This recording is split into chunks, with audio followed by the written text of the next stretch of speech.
Hello everyone. I'd like to start this meeting by going around the room and introducing yourself and what you'll be contributing to today's conversation. Specifically, we will be discussing Lebanon's position in the education crisis. I'm Miriam, the UNICEF Director of the Syrian Crisis Chapter. I'll be proctoring today's conversation and speaking on behalf of my organization. I'm Annabelle. I represent the RAND Corporation, a nonprofit institution that helps improve policy and decision-making through the research and analysis. We focus on education, and we've been researching Lebanon's public schools and possible outcomes for programs for Syrian children left with no viable source of education. Hello, my name is Mira. I work for Human Rights Watch, and I've been focusing on Lebanon's public school system since before the education crisis for Syrian refugee children emerged. My team and I have been studying the public school system in Lebanon for years, so we have lots of accurate information that will surely help come up with some possible solutions for Syrian children who are currently not able to access decent education, or any education at all. Human Rights Watch has been a legit organization that has been operating in over 90 countries since the year 1978. We are a non-governmental organization, meaning we have no alliances anywhere other than protecting people's rights and advocating for them. I'm Elizabeth, a professor at the University of Toronto teaching international education in the Middle East and specifically Syria. For the past 2 years, I've been with a team of people working on a program called RACE, which stands for Reaching All Children with Education. This program that provides Syrian refugee children with free and fair education in countries with high amounts of refugees such as Lebanon. Today, I'll be sharing the latest developments with you all. Hello, my name is Hannah. My family and I fled Syria 4 years ago to Lebanon, and since then, my siblings and I have been unable to attend school.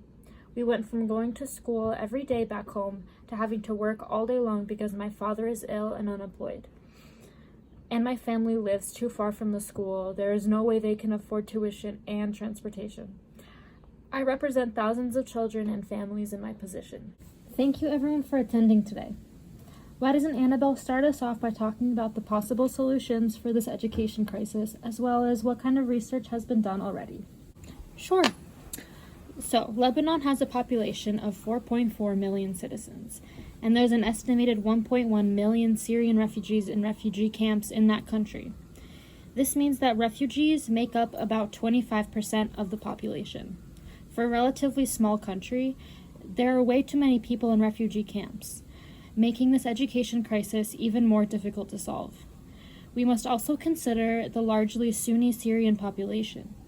There will be more disputes with Lebanese Shiites, Christians, and Druze. Some ideas RAND has explored includes allowing more refugees to join Lebanese public schools, as well as opening new schools where Syrian scripture and history will be taught. Because Lebanese public schools are so poor, I suggest UNICEF, as well as larger countries such as the United States, put some pressure on the Lebanese government to try to fund more money into these schools and transportations from refugee camps that are farther away from the schools. Mira, can you tell us more about the current state of Lebanese public schools and what this means for Syrian refugee children?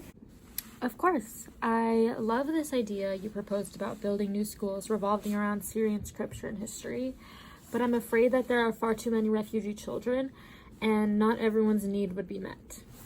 Lebanon already has spent $13.1 billion US hosting refugees in their country, not counting education costs. I doubt they will fund buildings in new schools instead of using the money to improve their own. Only 30% of Lebanese children actually attend public school, primarily because they all suffer high rates of dropping out and grade repetition. With the school-age children's passing the 249,494 Lebanese kids that already attend public schools, bigger problems of overcrowding are bound to emerge. Lebanon is currently still allowing refugees to enroll in public schools without formal proof of citizenship, but we don't know how long the already broken public school system will be able to sustain that kind of continuous rise in enrollment.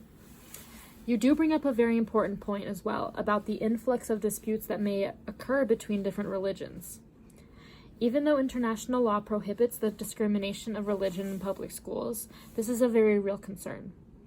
I suggest that instead of the funding for new schools, have these organizations you mentioned fund a myriad of religious classes and after-school programs, as well as bettering the school systems itself.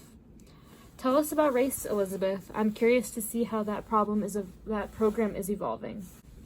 Thanks, Mira. This was good to know.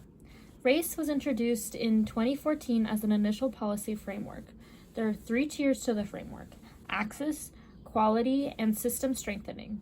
The goal is to expand existing school systems in Lebanon to accommodate Syrians rather than creating a whole new system. Currently, our team takes shifts at various schools in the area to make sure a bridge is being built between Lebanese and Syrian school children rather than a divide. This is a very promising program, and with help from UNICEF, we can make the school systems better for all children rather than just refugees. Just as you were saying, Mira. I agree with Annabelle, though. We must also take transportation into account for children like Hannah, who already struggles to keep her family afloat. The problem is that I cannot get to school and I cannot afford to leave my unemployed family for school. So my siblings and I must work to provide food and necessities for my mother and father. Hannah brings up a good point.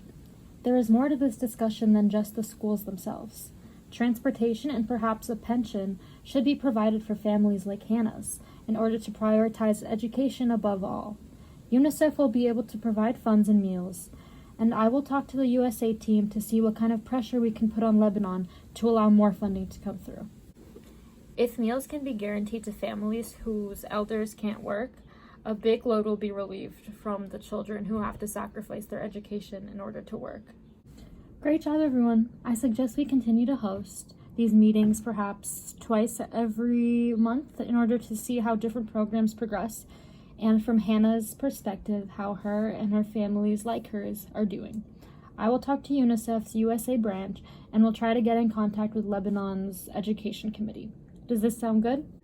That sounds perfect. RAND Corporation will continue to collect data and try to travel around to different refugee camps and in Lebanon and gather information on their inputs and different education programs in their area.